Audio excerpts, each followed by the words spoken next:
최고의 예술대학 중 하나로 손꼽히는 시카고 예술대학교. 미술을 전공하고자 하는 학생이라면 누구나 한 번쯤 꿈꿔보는 학교. 1989년 이 학교의 졸업 전시회에 전시된 한 작품으로 인해 큰 소동이 일어났습니다. 대통령이 수치스러운 작품이라고 직접 언급하고 수많은 시위대가 전시회장 앞을 둘러싸는 등 엄청난 소동을 일으키며 예술가의 표현의 자유에 대해 다시 한번 생각하게 해준 이 작품. 이 작품이 뭐길래 엄청난 소동이 일어난 걸까요?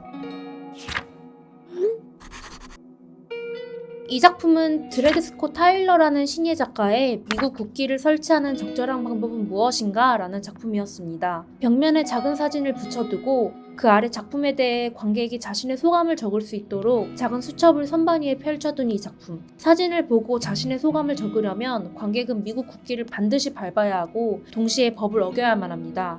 바로 국기 위로 걷거나 낙서하거나 국기를 짓밟거나 훼손하거나 더럽히는 것은 불법이라고 규정하는 일리노이주 법을 말이죠.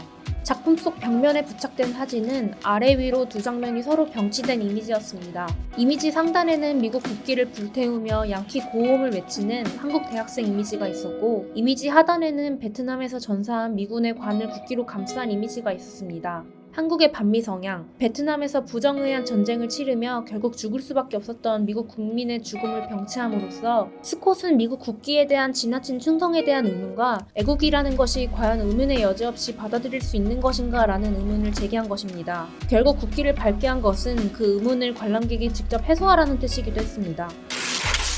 1989년 2월 17일 전시 개막에 앞서 학교 당국은 그의 작품을 막기 위해 법률위원회에 의뢰했지만 깨끗한 바닥에 국기를 두는 행위는 금지하지 않는다는 조언을 듣게 됩니다. 결국 학교는 스콧에게 설치 작품을 다른 것으로 바꾸라는 요구를 했고, 스콧은 이를 거절하면서 나는 자기 검열을 하지 않을 것이라고 말했죠. 그의 도전은 미국 전체를 향한 도전이자 전 세계를 향한 도전이었고, 이 불온한 작업에 비판과 저항이 생기는 것은 당연했습니다. 부시 대통령까지 나서서 이 일을 수치스러운 작품이라 비판했으니 말이죠. 시카고 예술대학교 정문 계단에서 열린 항의는 결국 수천 명의 시위대로 불어났습니다. 군복을 입은 재향군인들이 교대로 갤러리를 매일 찾아와 군대 예절에 따라 국기를 접어서 선반 위에 올려놓기도 하고, 학교는 폭파 위협을, 스콧은 살해 협박을 받았습니다. 결국 안전 문제를 고려하여 전시는 2월 17일부터 3월 3일까지 일반 관객에게 공개되지 않기도 했죠. 다시 문을 열었을 때는 제복을 입은 경찰이 문 앞에 서 있었고, 안전요원 6명이 갤러리에 주둔했습니다. 이 작품이 비판하고 있는 것은 결국 애국주의, 국가주의, 백인 우월주의, 자본주의와 제국주의, 그리고 사회변화와 무관한 예술의 고립적이고 사적인 특성입니다. 또한 표현의 자유의 한계를 실험하고 있기도 하죠.